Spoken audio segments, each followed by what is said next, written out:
You are looking at Julian's pronunciation guide, where we look at how to pronounce better some of the most mispronounced words in the world, like this other curious word. But how do you say what you're looking for today?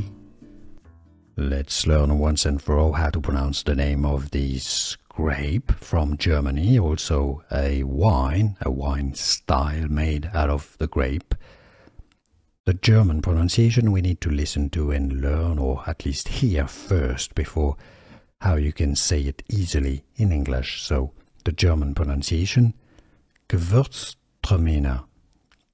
Gewurztraminer. Gewurztraminer. Therefore in English it's pronounced similarly, except that the R's are pronounced differently. Gewurztraminer. The W is pronounced like a V, alright? So it's not Gewurz.